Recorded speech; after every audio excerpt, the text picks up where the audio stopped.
नमस्कार दोस्तों, बहुत बहुत स्वागत है आपका मेरे इस कार्यक्रम में। और मैं हूं आपकी दोस्त एस्ट्रो विजेता।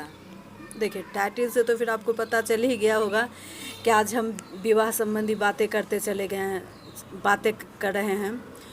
तो आजकल तो विवाह देखिए गंभीर समस्या बनता जा रहा है। और विवाह तो भाई सच में कहा जाता है ऊपर से ही बन के आती है। जिस दिन भगवान ने लिख दिया कि इस तारीख को मेरी शादी होनी है तो उस दिन हो गई। लेकिन फिर भी हम छोटे मोटे कुछ उपाय करके इससे शुभता में हम प्रवर्तित कर सकते हैं।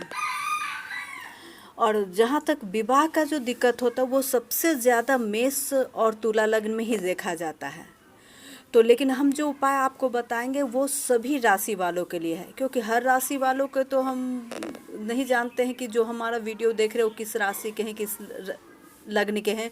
इसलिए हम ऐसा ही साधारण उपाय बताते हैं जो हर राशि के लोग आप लोग कर सकें। तो सबसे पहले बात तो यह है कि जो विवाह योग वर कन्या है, लड़का लड़की है, उसे वायव्य कोण में ही दें, क्योंकि वायव्य कोण वायु का कोना होता है। और जैसा हम कहते हैं कि हवा रुकती नहीं है, उसी तरह कुंवारे लड़के लड़कियां वहाँ रुकेंगे नहीं, यथाशीघ्र ही उनका विवाह हो ही जाएगा। और सबसे बड़ा उपाय तो एक और उपाय हम बता रहे हैं आपको, नंदी महाराज। आप सोमवार को जाइए और शिव जी जो हैं वो एक ही बात सुनते हैं अपने नंदी का, उसको सबसे आसानी से नंदी भगवान ही प्रसन्न करते हैं। इसलिए आपकी जो भी विवाह संबंधी परेशानी है वो आप नंदी भगवान के कान में बोल करके बिना पलटे हुए घर चले आएँ।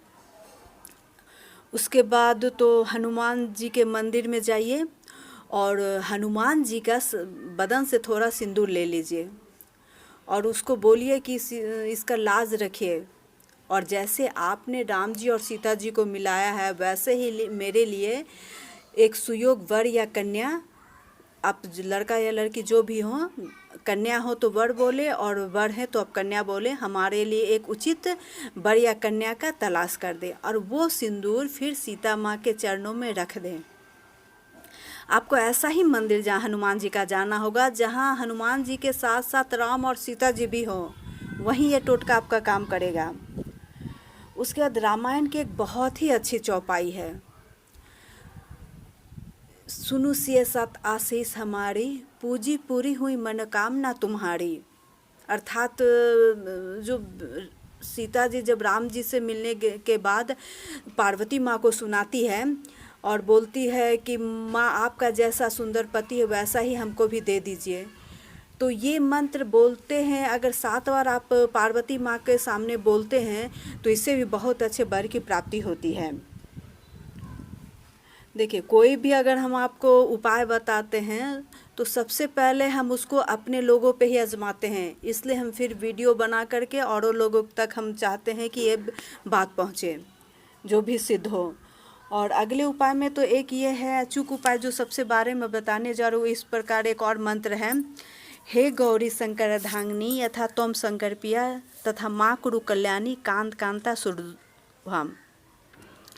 इस मंत्र को भी आप 7 बार, 11 बार, 21 बार पार्वती माँ के सामने पढ़ सकते हैं। और कात्यायनी मंत्र भी बहुत अच्छा है, हे गौरी शंकर अर्धांगिनी यथा त्वं शंकर प्रिया तथा माँ कुरु कल्याणी कांत कांता सुदुर्भाम। इस मंत्र का अधिक से अधिक आप 108 बार पढ़ें। मंत्र लंबा है, अगर ऐसा नहीं कर सकते हैं तो आप 21 बार या 54 बार भी कर सकते हैं। और मंगलवार को क्या करें कि एक मीठा पान ले लें और अपनी मनोकामना, विवाह संबंधित मनोकामना बोलते हुए हनुमान जी के चरणों में चुपचाप रख करके चले आएँ। आपका 5 मंगलवार में ही विवाह तय हो जाएगा, करके देखिएगा।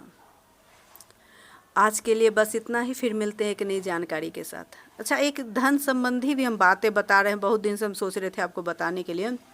देखिए, आप जब भी पैसा रखते हैं, पैसा बचाते हैं, तो इस भावना से आप ना रखें कि वो मेरे बुरे वक्त में काम आएगा। अगर हम इस भावना से पैसा बचा रहे हैं कि बुरे वक्त में काम आएगा, इसका मतलब हम अपने बुरे वक्त का आह्वान कर रहे हैं, बुला रहे हैं कि ये बुरा वक्त तुम आओ, हम तुम्हारे लिए पैसा रखे हैं। इसलिए बुरे वक्त की कामना करते हुए कभी पैसा जमा ना करें, वो लक्ष्मी है, कलयुग है। ऐसा जमा करें कि भगवान आज हम 100 रुपया रखे हैं तो परसों 500 रुपया जमा करेंगे, फिर उससे ज़्यादा हम 1000 रुपया जमा करेंगे और बहुत अच्छा से कुछ सामान ही हम खरीदेंगे। बहुत ही अच्छी भावना से पैसा जमा करें, क्योंकि कितना मेहनत हम लोग पैसे के लिए करते हैं हम लोग सभी जानते हैं। आज के लिए बस इतना ही, फिर मिलते एक नई जानकारी के साथ, तब तक के लिए नमस्कार।